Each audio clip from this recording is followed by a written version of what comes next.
છોકરો એના દાદીમાને મળવા ગયો. હજુ માંડ 2 દિવસથી એ જોરદારના તાવમાંથી ઊભો થયો હતો. નિશેડે નહીં જઈ શકવાના લીધે હોમવર્ક પણ ખાસું ભેગું થઈ ગયું હતું અને મમ્મી પપ્પા પણ આર્થિક સંકડામણના કારણે ચિંતામાં રહેતા હતા. ઘરમાં વડચકા તેમજ નિશાળમાં પણ વડચકાથી ત્રાસીને બિચારો તેના દાદીમા પાસે હળવો થવા ગયો હતો. દાદીમા એ વખતે કેક બનાવતા હતા. છોકરો પોતાની બધી જ ચિંતાઓ યાદ કરી અને દાદીમાને ફરિયાદ કરવા માંડ્યો. ઘણી બધી વાર સુધી એણે રોદણા રોયા. દાદીમા હોંકારો દેતા પોતાનું કામ કરતા રહ્યા. બાળકની વાત પૂરી થઈ એટલે એમણે પૂછ્યું, બેટા તું ભૂખ્યો તો હોઈશ જ, કંઈ ખાવું છે? કેક બનતા તો હજુ થોડીક વાર લાગશે. હવે દાદીમા બહારથી આવું પૂછે તો દુનિયામાં કયો પૌત્ર ના પાડે? આમે કેકની મીઠી સોડમ તો શરૂ થઈ જ ગઈ હતી. બાળકે હા પાડી. દાદીમાએ એક વાડકીમાં ઘઉંનો કાચો લોટ ભરીને બાળક પાસે મૂક્યો. લે ખા. બાળકને નવાઈ લાગી. દાદીમા લોટ તો કંઈ ખવાતો હશે, એ તો કેવો ભંગાર લાગે, એમ તો આપી લે. આ વખતે દાદીમાએ એક વાડકીમાં ખાવાનું તેલ ભરી આપ્યું.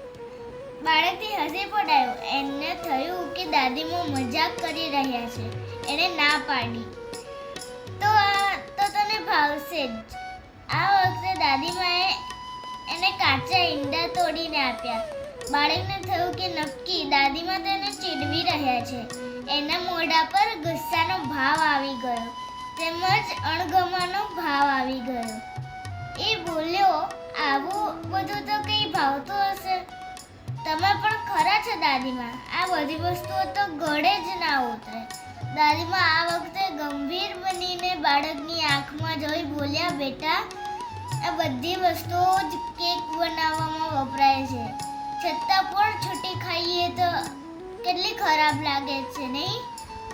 પણ જ્યારે સરખી રીતે મિશ્રણ કરીને કેક બનાવીએ તો કેવી સરસ બને છે, સ્વાદ પણ સરસ બની જાય છે.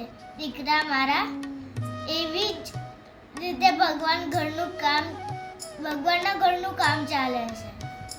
આપણને ઘણી વખત એવું લાગે કે આપણા ખરાબ સમયમાંથી કેમ પસાર થવું અને આટલી બધી તકલીફો શું કામ ભોગવવી, પરંતુ ભગવાન જાણે છે કે ત્યારે આ બધી જ વસ્તુઓને, બધા દુઃખો તેમજ તકલીફોને બરાબર ગોઠવી દેશે. ત્યારે જરૂર એકાદ નવીન અને અદ્ભુત વસ્તુ બનશે. બસ આપણે ફક્ત એની ઉપર એવી રીતે વિશ્વાસ રાખવો જોઈએ જેવી રીતે તું અત્યારે મારી પર રાખી રહ્યો છે. તને ખાતરી છે જ કે આ બધી વસ્તુઓમાંથી બની હોવા છતાં પણ કેક સરસ જ થવાની. ભગવાન પણ દુઃખોના ચૂલામાં તપાવીને જીવનની કેકને સાચો સ્વાદ આપતો હોય છે. અને દીકરા, બરાબર તપે નહીં તો કેકનો સરસ સ્વાદ કેવી રીતે આવે? બાળક અપલક નેત્રે દાદીમા સામે જોઈ રહ્યો.